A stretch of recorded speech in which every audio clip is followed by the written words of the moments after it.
Bonjour à tous et bienvenue dans cette nouvelle vidéo. Aujourd'hui nous allons parler des pires films de 2019. Alors comme pour les meilleurs films de 2019, je n'aime pas trop l'appellation de pire film puisque encore une fois, c'est pas parce que je n'ai pas aimé un film qu'il est forcément mauvais ou parce qu'un film est mauvais que forcément je ne l'aime pas. Donc là j'ai essayé de faire un petit peu un mix des deux, essayer de vraiment vous dire quels sont les films que j'ai trouvés comme étant les pires. C'est-à-dire comme quoi ils sont mal faits, ils sont mal conçus, le montage est raté, le scénario est bancal, les acteurs sont mauvais, ce genre de choses. Et en même temps sur mon ressenti personnel sur le fait que le film m'a déçu, le film je l'ai pas aimé, le film je l'ai pas compris aussi. Aussi je voudrais vous dire que lorsque je vais voir un film au cinéma, je vais souvent voir les films qui m'intéressent, je ne vais pas voir un film où je sais que je vais foncièrement détester juste pour cracher dessus à sa sortie. Je trouve que c'est pas très intéressant, ça me fait perdre du temps, je n'aime pas trop ça. Donc là dans la liste des films que je vais citer, c'est surtout des déceptions parce que c'est des films que j'attendais pour certains, d'autres où je suis allée un petit peu comme ça par hasard et finalement ça donne cet hybride un petit peu de films à la fois mauvais et à la fois déçus.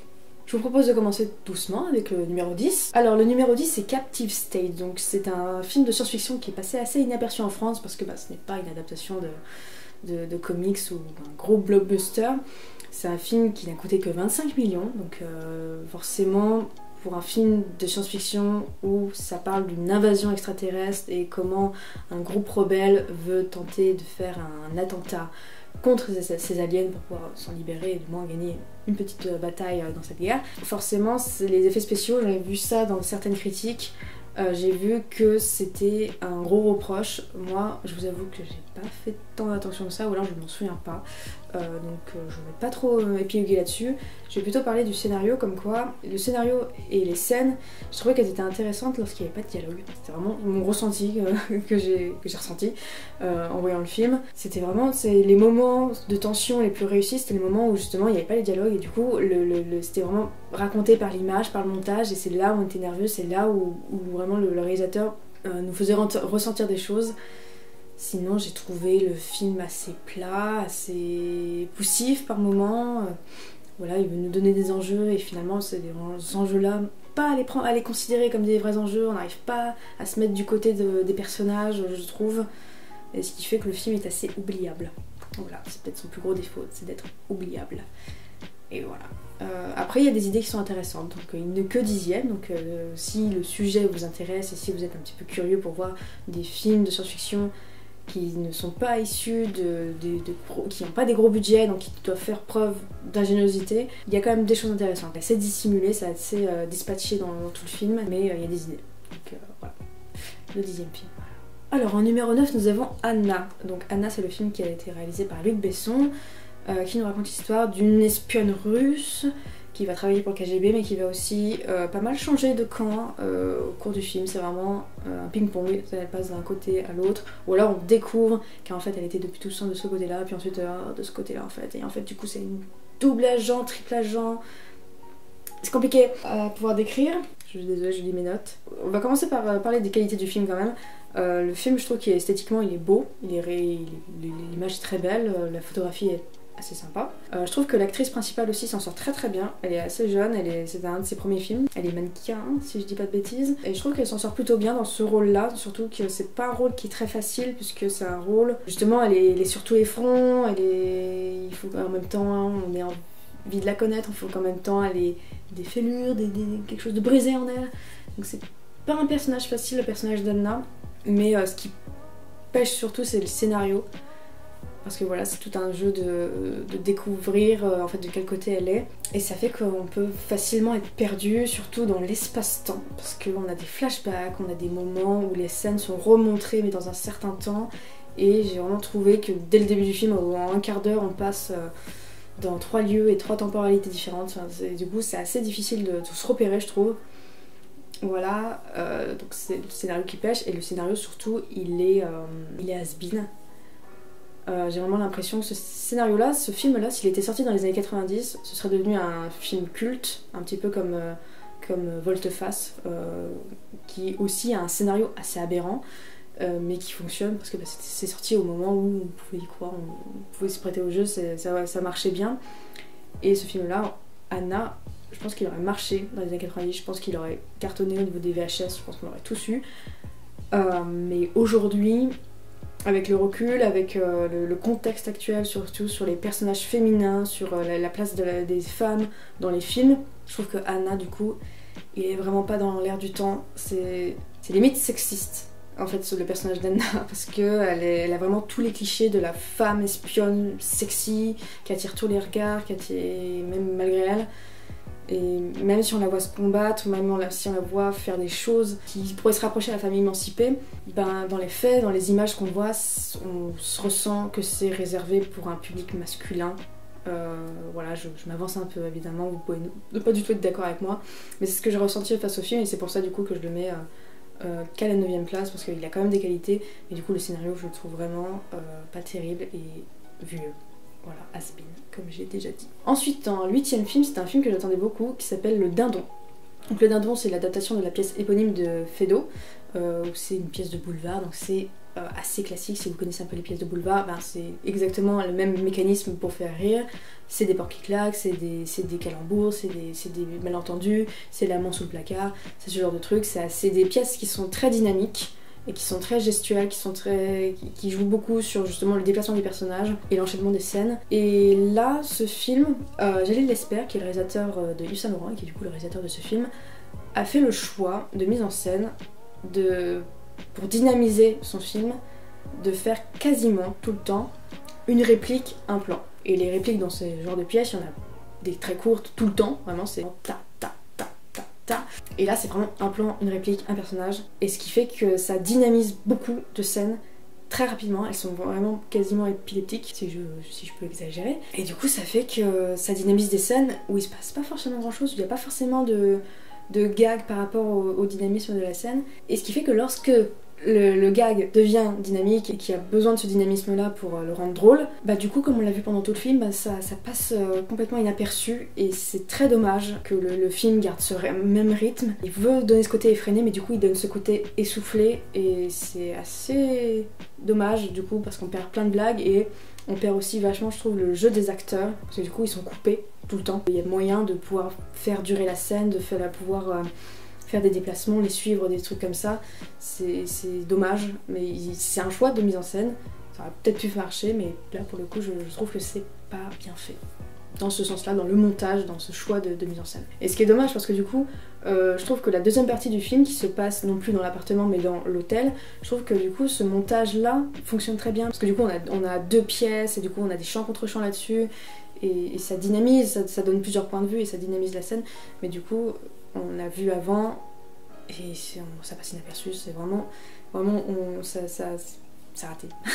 Après, pour quand même parler de points positifs, je trouve que déjà le fait de transposer la pièce dans les années 80, je trouve que c'est bien parce que du coup ça justifie le fait qu'il parle pas spécialement comme nous mais qu'il soit plus proche de nous, vous voyez. Il n'y a pas cet effet de distance parce que la pièce a été écrite peut-être il y a 100 ans. Quasiment, peut-être 80 ans, et du coup le fait de rapprocher de nous, ça le rapproche de nous, mais en même temps que ça se passe dans les années 80, et du coup on garde en tête le contexte, surtout par rapport au traitement des personnages féminins, par rapport au fait d'avoir des amants, le fait d'être marié, du coup bah, des amants c'est pas bien tout ça, voilà c'est plus léger on va dire, ça passe mieux, c'est rigolo, c'est un choix de mise en scène encore une fois, et là je trouvais que c'était une bonne idée, le casting il est bon, même si du coup son jeu d'acteur est entrecoupé. Je trouve que Danny Boone par exemple, je sais qu'il y en a plein qui n'aiment pas Danny Boone pour plein de raisons. Parce que moi par exemple, il y a un truc qui m'agace avec ce personnage, je trouve que c'est un bon acteur et qui s'enferme dans le rôle du personnage con, gentil mais con. Et il fait que ça et il aime faire ça, c'est ce qu'il disait dans la promo du film, c'est qu'il adore jouer ce genre de personnage. Et moi je trouve que c'est du gâchis parce qu'il est capable de jouer autre chose, je suis sûre, dans des rôles dramatiques qui pourraient vraiment être impressionnants. Mais il préfère faire ça. C'est son choix de carrière. Et je trouve que c'est un point fort du film, Danny Boone, pour le coup. Voilà. Tout ce que j'ai à dire sur Le Dindon de Jalil Lesper, j'avais une grosse attente. J'ai été déçue. Ensuite, en 7ème position, The Lighthouse. Alors là, je suis très mauvaise foi. Je suis très mauvaise foi parce que je sais que c'est un film qui joue justement sur le malaisant, sur le bizarre, sur le truc douteux, tout ça. Mais je vais être honnête avec moi-même, c'est que je n'ai pas aimé le film. et je l'ai pas aimé pour sa thématique en fait. The Lighthouse, ça parle de deux gardiens de phare qui sont du coup sur une petite île et qui sont en proie à la solitude, et comme ils sont en proie à la solitude et à l'alcoolisme, ça les rend fous, ils sont frustrés sexuellement, ce genre de choses. Et la frustration sexuelle, c'est vraiment la thématique quasiment principale du film. Ça me barbe, ça me saoule, ça ne m'attire pas ce genre de thématique, ça m'énerve plus qu'autre chose, ça ne m'éveille rien du tout si ce n'est du... Quand je dis que c'est la thématique principale, c'est vraiment la thématique principale. Merde, tu m'as perdu? Non, je suis floue? Là, sur moi.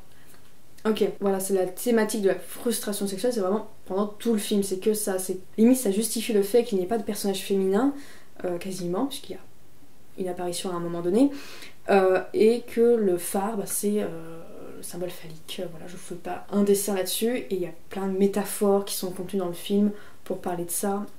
Et moi, les films qui parlent que de ça me plaît pas, j'ai pas été touchée et j'ai pas trouvé que les acteurs étaient forcément bons.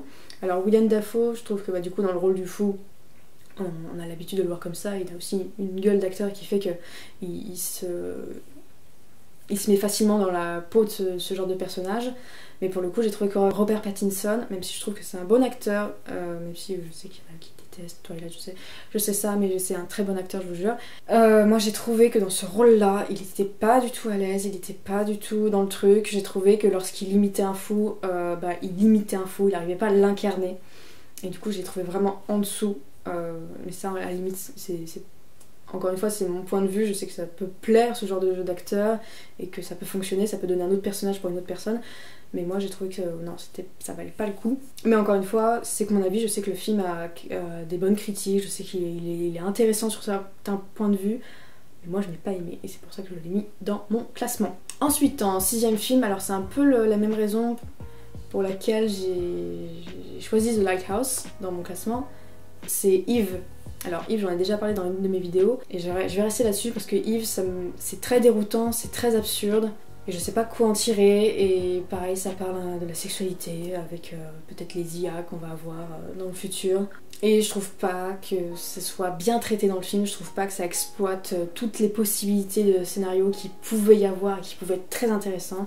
Je trouve qu'il laisse sur la fin et que malgré son scénario, malgré son idée, il va pas jusqu'au bout et du coup ça fait qu'on a des brides de choses, des directives, mais que ça ne mène à rien. Alors ça joue sur l'absurde pour donner l'effet comique, mais l'absurde au bout d'un moment, d'en avoir trop, moi peut-être que je suis pas le public visé, mais j'ai trouvé que du coup ça partait dans tous les sens et que limite le scénariste s'est dit attends, je vais tout caser, je vais caser toutes mes idées que j'ai eues dernièrement et je vais voir si ça marche et s'ils acceptent, écoute tant mieux. Et du coup là ça a fonctionné, le film a été fait et le scénariste doit se dire ok. Enfin, peut-être j'extrapole évidemment, je suis de mauvaise foi, mais non, je n'ai pas aimé Yves et je l'ai trouvé dommage pour son sujet. Ensuite, 5ème film, nous avons Chamboule Tout. Donc Chamboule Tout, je vais montrer un extrait de la vidéo où j'en parle. J'ai pas aimé, c'est un petit mouchoir, mais avec rien pour lui. C'est vraiment mauvais, les personnages ne font que parler de cul et du fait de vouloir tromper son partenaire, tout ça. Ça pourrait être un enjeu, l'infidélité dans un film, pourquoi pas. Sauf que là, c'est même pas un enjeu, c'est même pas un obstacle, c'est rien du tout. C'est juste une anecdote, c'est juste pour faire une blague. Et voilà, ça m'a énervé, j'ai trouvé ça nul. Et c'est pas de la mauvaise foi pour dire c'est des acteurs nuls, tout ça. Non, non, les acteurs, je les aime beaucoup. Il y a Michael Youn, il y a José Garcia, il y a Alexandra Lamy. Voilà, eux, je les aime beaucoup. Et dans d'autres films, ils sont très très bons. Voilà, oui, effectivement, je n'ai pas aimé ce film. J'ai trouvé que c'était un ramassis de clichés. J'ai trouvé que c'était le film français facile de quarantenaires riches qui vont dans une maison de vacances, qui se plaignent de leur vie. Encore une fois, on revient sur la frustration sexuelle. Et c'est nul, je trouve que les effets comiques sont pas drôles. Je retiens juste la blague de la boulangerie, qui est assez marrante, où il y a la boulangère qui dit ça c'est le pain des amis, c'est une très belle chose. Et la cliente qui dit ça c'est le pain des amis, non, on va pas prendre ça, on va prendre plutôt les deux bâtards là-bas. Et ça m'a fait rire sur le moment, mais je ne retiens que ça. Je retiens que juste ce dialogue là, je n'ai pas trouvé que le reste était bon. Dans ma vidéo, il me semble que je critique le scénario, et en fait je ne savais pas, mais c'est inspiré d'une histoire vraie. Donc le fait de critiquer ces personnages, en fait je reviens à critiquer des vrais gens, et bah ça, je sais pas du coup si ça vaut le coup que je donne spécialement mon avis là-dessus. Même si dans le cadre du film, je trouvais que c'était nul. Mais voilà, je ne veux pas extrapoler non plus, puisque du coup ça n'a pas d'intérêt de critiquer la vie des gens. Ensuite, en numéro 4, nous avons Cats. Alors Cats, je pense qu'il est dans beaucoup de classements de pires films de l'année. Si vous n'en avez pas entendu parler, allez voir, parce qu'il y a beaucoup de critiques dessus et beaucoup d'articles de presse qui abordent le fait que le film s'est fait détruire par la critique. C'est même pas l'article n'est même pas tourné sur le film, il est tourné sur les critiques du film tellement c'était violent et justifié peut-être. Alors Cats, c'est l'adaptation de la pièce de Broadway qui raconte l'histoire de la vie de chats pendant une nuit qui vont faire un concours, et s'ils réussissent le concours, ils peuvent avoir une nouvelle vie. Donc on est dans le délire des 9 vies du chat. Et c'est évidemment chanté, c'est une comédie musicale. Et à Broadway c'est un immense succès, au même titre que Mamma Mia ou Les Misérables, c'est vraiment une pièce de référence là-bas. Voiture. Et il y a des petits soucis, donc je vais venir là-dessus. Déjà on va parler des effets spéciaux. Alors autant il y a des moments où les effets spéciaux fonctionnent plutôt bien, autant il y a des choses qui se produisent et qui à l'œil sont vraiment très laides. Ce n'est pas possible de faire en 2020, ou en l'occurrence ici en 2019, un film avec des effets spéciaux qui ont été aussi ratés. Pour vous dire à quel point ils étaient ratés, aux États-Unis le film est sorti. Les distributeurs ont récupéré les copies du film pour pouvoir améliorer les effets spéciaux et pouvoir le ressortir dans une version acceptable. C'est vous dire à quel point les effets spéciaux étaient ratés. Par exemple, le plan de fin est vraiment trop bizarre avec je sais pas vous dire, mais vraiment par rapport au personnage et par rapport au fond, c'est vraiment moche. J'ai l'impression qu'il manque des choses. Je pense que cette vision de l'enfer, c'est ces enfants souris. Si vous avez vu le film, si vous avez vu les extraits peut-être, les enfants souris sont ratés, c'est vraiment très très moche, c'est pas possible de faire un film comme ça. Et l'autre chose où les critiques ont beaucoup appuyé dessus, et qui était un parti pris et qui malheureusement du coup n'est pas passé, c'est qu'en fait les chats sont du coup numérisés par rapport à des corps humains, et ce qui fait qu'ils ont l'apparence de chat mais la proportion des humains. Qui fait que déjà ça crée quelque chose d'assez étrange, et ils ont gardé les mains et les pieds sous forme humaine, donc ça fait vraiment un hybride très bizarre. Et du coup, je comprends tout à fait que les gens trouvent ça creepy. Il y a des moments où je trouvais que ça fonctionnait, mais si on ferme un peu les yeux, ça marche. Mais c'est vrai que c'est très bizarre d'avoir choisi ce design-là. L'autre point qui ne va pas, c'est le scénario. Alors après, c'est une adaptation de la pièce. Je ne l'ai pas vue, je ne sais pas du coup si elle doit raconter la même chose, logiquement. Et je pense que sur scène, ça passe très bien. Mais dans le film, du coup, ça fait que le film semble assez vide, parce que le scénario est très très simple. C'est vraiment simplifié au possible. Quand je vous ai dit c'est l'histoire de chats qui vont faire un concours de chant pour pouvoir accéder à une nouvelle vie, c'est vraiment ça. Ça se passe pendant une nuit et on raconte que ça. On n'a pas vraiment de flashback sur les personnages, on n'a pas vraiment leur psychologie, si ce n'est sur un personnage en particulier qui a peut-être la chanson la plus belle du film qui s'appelle Memory, qui est peut-être l'unique chose valable du film. Et qui est un moment assez fort quand même, pour le souligner. Mais du coup, le scénario ne va est beaucoup trop facile et beaucoup trop vide pour être intéressant. Et il y a surtout des choses qui, je pense, passent au théâtre, mais ne passent pas au cinéma. Dans le sens où, par exemple, il y a des scènes de danse qui ont été gardées dans le film. Et peut-être qu'au théâtre, ça rend très très beau d'avoir des chats qui dansent et tout, dans des costumes. On doit avoir la magie qui doit s'opérer sur la scène.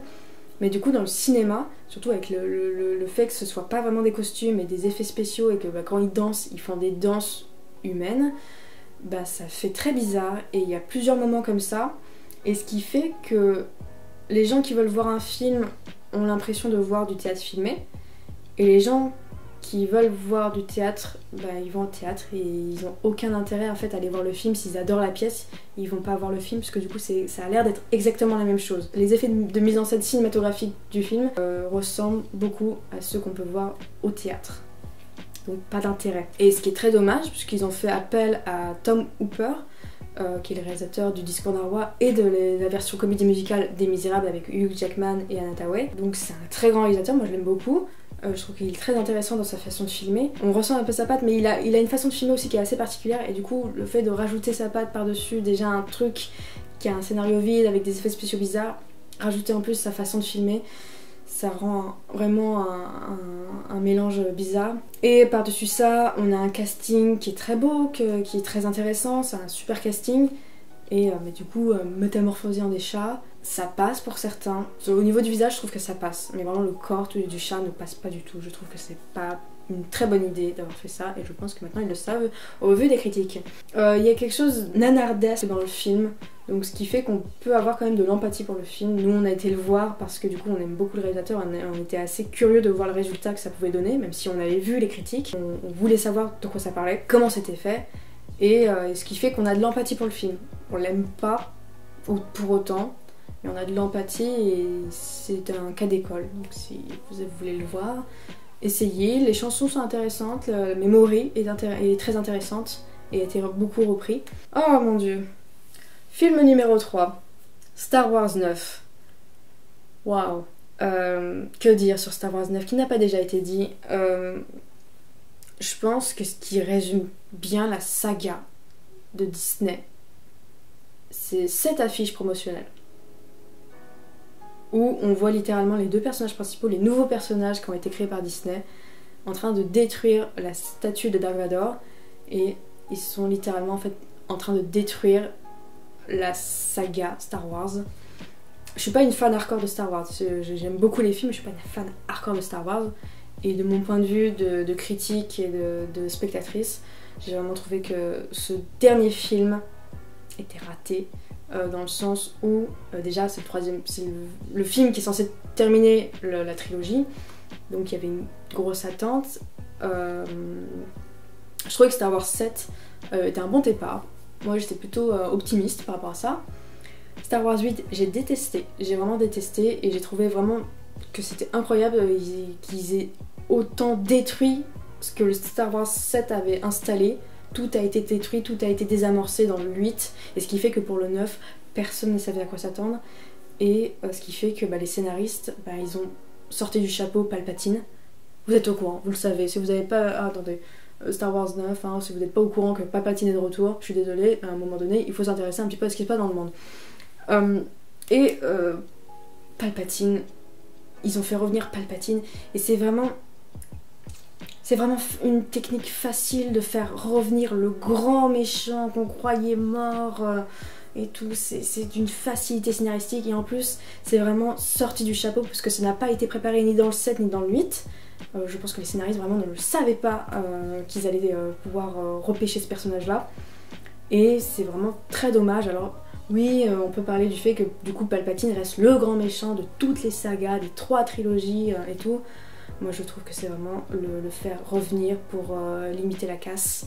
Et c'est vraiment ce que fait ce Star Wars 9, c'est limiter la casse, c'est essayer d'apporter toutes les réponses à toutes les questions et de satisfaire le spectateur au maximum, et du coup ça fait que le film ne prend aucun risque et contente. Et c'est pas ce qu'on attend d'un Star Wars. Je trouve par exemple en plus qu'il est pas épique. Parce que par exemple les gens qui n'aiment pas la prélogie, c'est votre droit, mais ils adorent l'épisode 3, ou du moins les combats de sabre laser dans le 1, dans le 2, dans le 3. C'est quand même des combats qui sont très beaux, qui sont incroyables, qui sont vraiment épiques. Là dans ce Star Wars 9, je suis désolée, mais les combats au sabre laser sont vraiment... Je sais même pas s'ils sont chorégraphiés, ils sont pas épiques, j'ai eu aucun sentiment, j'ai eu rien devant ce film. Et c'est un Star Wars, c'est la saga cinématographique, c'est un truc épique, une sortie au cinéma Star Wars, c'est censé être génial, et là c'est nul. J'ai vraiment perdu mon temps devant ce film. J'ai eu un frisson, un seul, c'était pour Carrie Fisher, je l'ai raté. J'ai eu un seul frisson, c'est pour Carrie Fisher, parce que du coup l'actrice est décédée avant ce film. Ils ont repêché des scènes, tout ça. Je trouve que d'ailleurs les effets spéciaux sur ce truc là, ça fait vraiment copier-coller. Enfin, Je trouve que les fonds verts, les rattachements, tout ça, je trouve qu'ils sont mal faits. Je trouve que les effets spéciaux sont pas très bien faits dans Star Wars 9.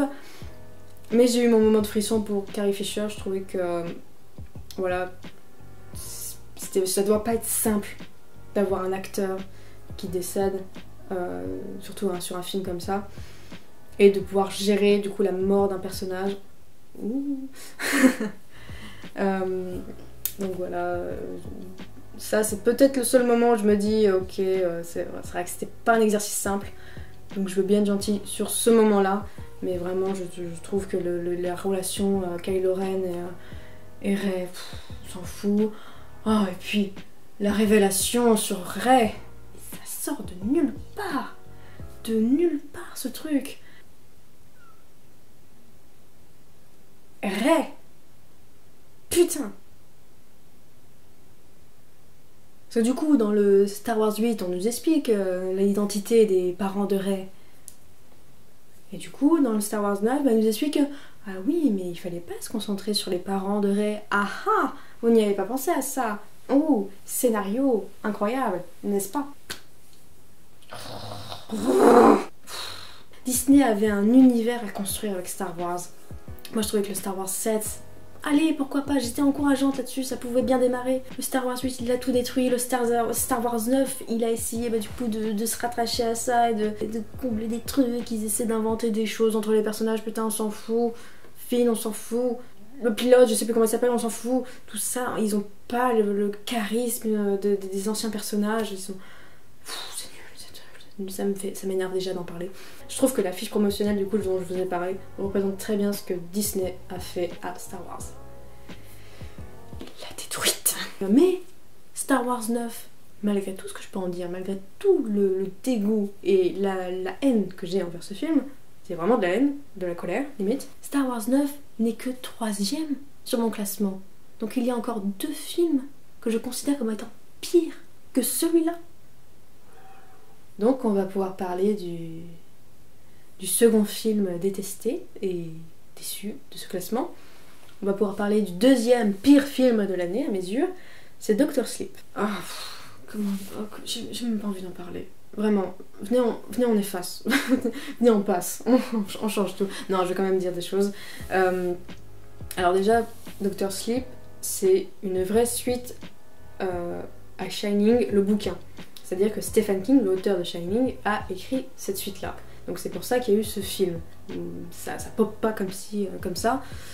C'est pas une idée de scénariste ou de producteur, c'est Stephen King. Et ensuite, les producteurs se sont dit, tiens, et si on faisait une suite à ça, si on adaptait... En fait, oui, voilà, ce qui m'énerve aussi, c'est qu'ils se sont pas dit, on va adapter Dr. Sleep comme un film à part entière.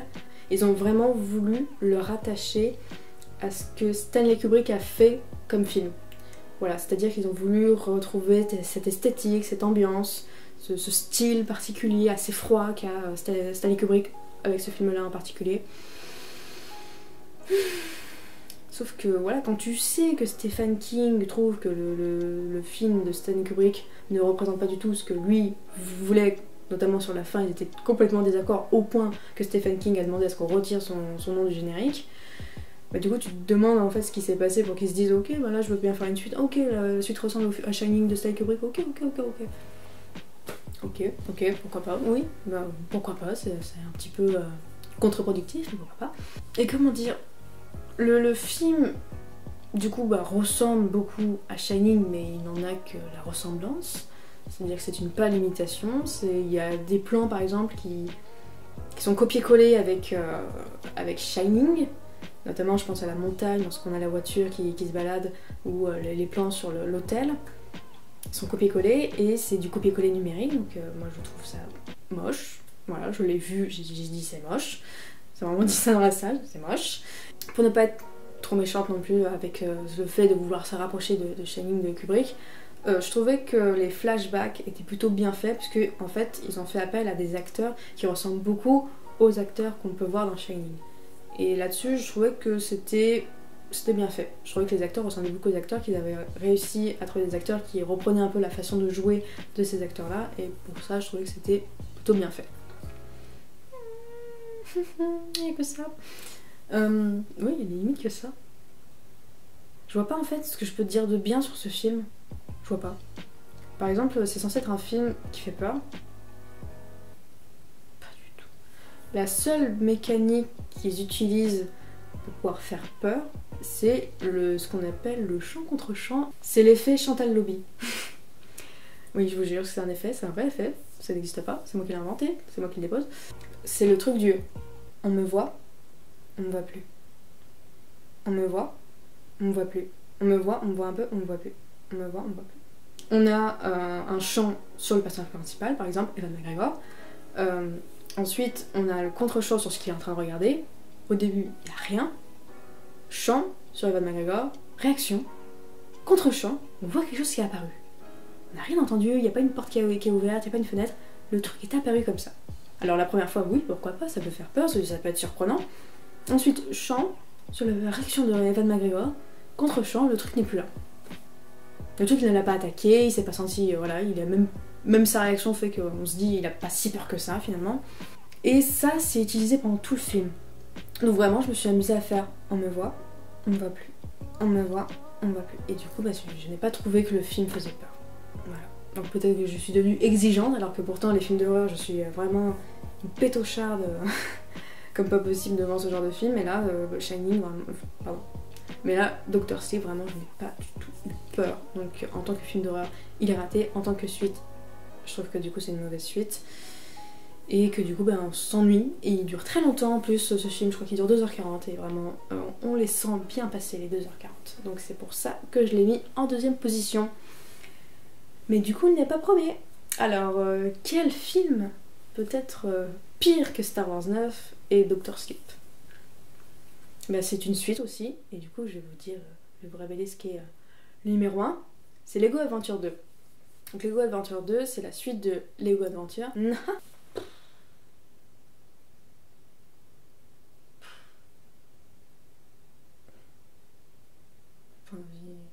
Lego Adventure, j'avais beaucoup aimé ce film, et vraiment, je suis une grande amatrice de cinéma d'animation, et j'ai trouvé que Lego Adventure, en plus d'avoir une animation avec des Lego, c'était très bien fait et je trouvais que son scénario était très bien fait parce que c'est comique, c'est voilà, un voyage initiatique, ce genre de choses, c'est des trucs qu'on peut montrer aux enfants et qui plaisent à la famille et qui peuvent intéresser à la fois les parents et les enfants.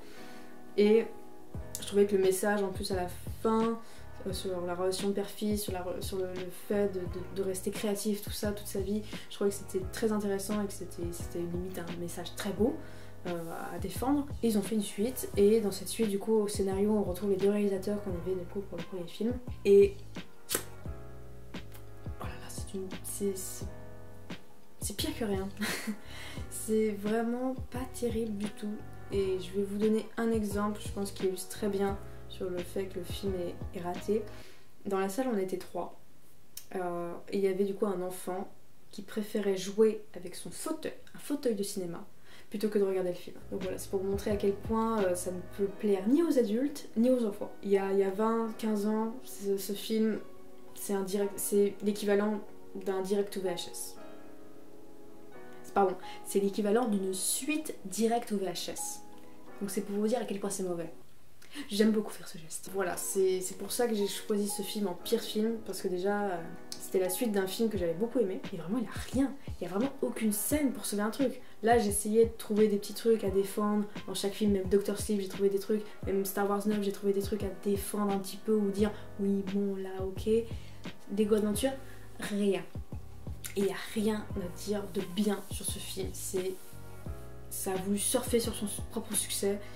C'est un produit, c'est fait pour vendre des jouets, ça se sent, c'est aucune créativité, c'est vraiment toutes les idées qui n'ont pas été retenues pour le premier film, qui ont été exploitées dans ce film-là. Ça fera un scénario pour le deuxième film, et puis basta, on gagnera un peu de sous, tant pis si c'est pas un bon produit, tant pis si c'est pas un bon film, on n'en parlera plus de toute façon, c'est des Lego, voilà, on a fait un bon film déjà, on va pas nous en demander plus. Voilà, c'est pour vous dire à quel point je n'ai pas aimé, à quel point je me suis sentie trahie. Trahi mon gars, trahi. Voilà, c'est tout pour du coup mes films détestés de cette année 2019. J'espère que ça vous a plu, j'espère que vous êtes d'accord avec moi sur certains trucs. J'étais un peu de mauvaise foi sur certains trucs, mais en même temps, je parle vraiment de mon ressenti, je parle vraiment de ce que j'ai vécu en voyant le film. pour dire pourquoi je l'ai détesté. J'essaie de vraiment argumenter là-dessus. Vous pouvez ne pas être d'accord avec moi, et c'est pour ça qu'il existe des commentaires. Vous pouvez très bien m'expliquer en quoi j'ai tort et pourquoi vous avez raison et pourquoi moi j'ai tort. Vous pouvez m'expliquer aussi pourquoi il y a d'autres films qui auraient dû être dans ce classement, parce que si je les avais vus, je les aurais mis direct dans ce classement. N'hésitez pas à me partager vos idées, vos impressions. Et puis je vous dis à bientôt pour de prochaines vidéos. Au revoir!